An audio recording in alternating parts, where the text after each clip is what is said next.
Good morning everybody, and welcome to this presentation talk, which is about modal verbs in English part 1.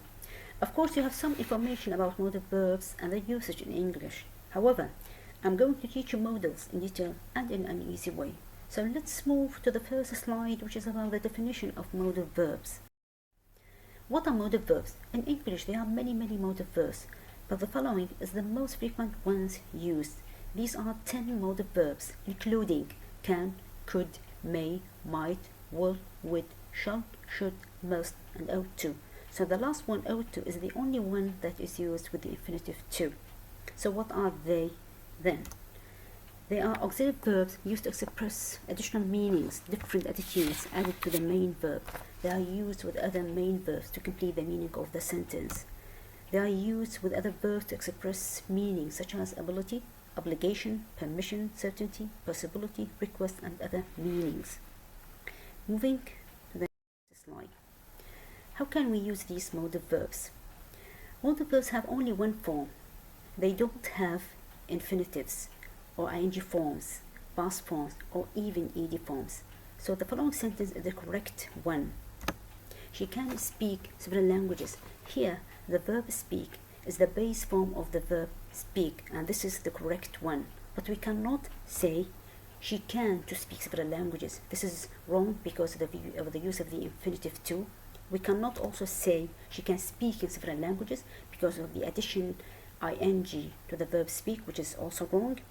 We cannot also say she can speak several languages. This is incorrect. Why? Because the verb spoke is the past form of the verb speak, and we only need the base form, not any other form, just like ing, ed forms, or even infinitives.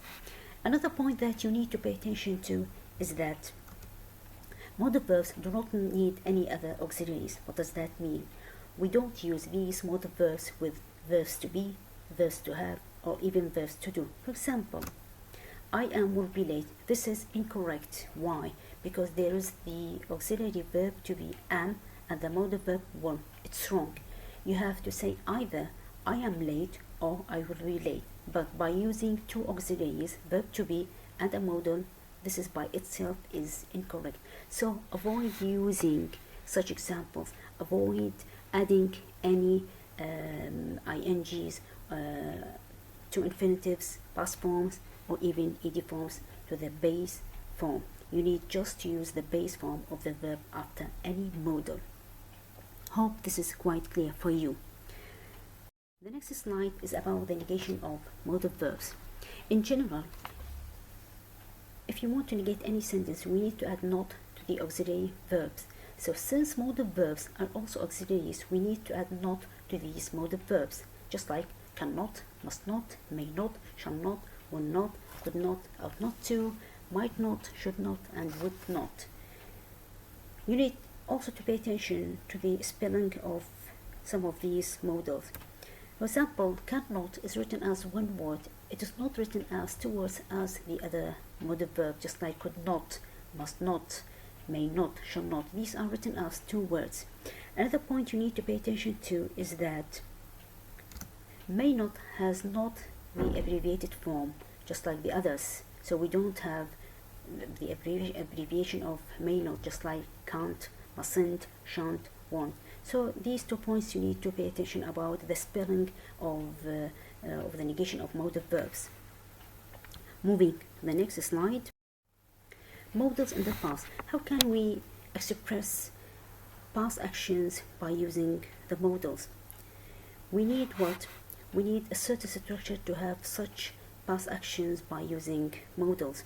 So they are modals referred to actions happened in the past. For example, someone must have stolen my bag. So this is the past form of must. What do we have? We have the modal must plus the past participle. Another example is he could have learned French, but he didn't want to. Again, we have a modal plus the perfect structure. So what is the structure then? We have a modal verb, we have plus verb in the past participle, as in these underlying verb phrases. So these are what past actions by using modals in the past. So if you want to express past actions by using a modal verb, you have to use this structure. You need a modal, have, and past participle, or in general you need a modal plus perfect structure to express past actions. Another point that I want to talk about is the phrasal modal. What are phrasal modals? Phrasal modals are similar to modal verbs. They have the same effect as modal verbs do. Phrasal modals are verb phrases that begin with either be or have, used instead of modal verbs. Let's have a look at the following table. This table is divided into 3 columns: phrasal modals, meanings, and examples. Let's begin the first one. Be able to. This is the phrasal modal. Is similar to the modal can, which has the meaning of ability. I am able to speak 3 languages. I'm able to. This is a phrasal modal. I can also say I can speak 3 languages. So it is the same. So if you want to say I'm able to speak or I can speak, they are the same. Another phrasal modal is that be supposed to, which is similar to should, and they have the meaning of obligation. I am supposed to be at work by 8 a.m. every morning. Another phrasal modal is be going to, which is similar to will. The meaning is prediction. An example: I think it is going to rain. I can also say I think it will rain. So they have the same meaning, but one with a phrasal modal and one with a modal verb. Another phrasal modal is be allowed to. We have 2 modals, can and may, and these are used to express the meaning of permission. By giving permission, we can say you are allowed to use a dictionary. I can also say you can use a dictionary, or you may use a dictionary, so they are the same. The last one is have to, which is similar to the modal must. The meaning is necessity. The example is I have to be home by 8 o'clock. I can also say I must be home by 8 o'clock. So phrasal modals and modal verbs have the same meaning but with different forms. What is the structure then? The structure is we need a subject, phrasal modal verb, and also the base form of the verb. Why? Because each phrasal modal is ended with the infinitive to, and in this case we need also the base form. So this is the difference between them. With modal verbs we don't need infinitives, but with phrasal modals there is an infinitive to, but we need after it a base form of the verb. Hope this is quite clear for you. Moving to the next slide about the negation of phrasal modal verbs. How can we negate a phrasal modal? Of course it is by adding not, but where. Have a look at the structure. Subject, be, which includes am, are, is, and then the negator not. So you have to add not to the auxiliary am, are, is, plus phrasal modal verb, and again the base form of the verb. Have a look at these examples. I am not able to drive a truck. He was not allowed to take any time off last year. Paula is not going to study at all.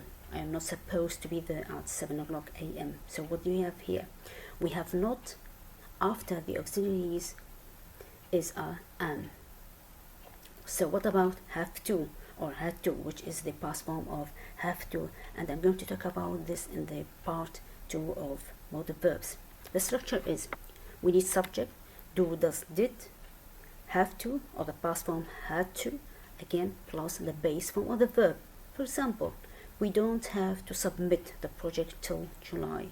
So what do we have? We don't have. If you have, she doesn't have to submit the project till July. Or in the past we can say she didn't have to submit the project till July. So these are the basics about negation phrasal modal verbs.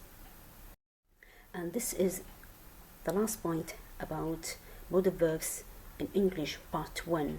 And if you have anything to say, you can post your questions on the streaming section, or support any examples you want to add, or even by submitting any comments. Hope that this part 1 of modal verbs is quite clear for you, and thank you very much for your listening.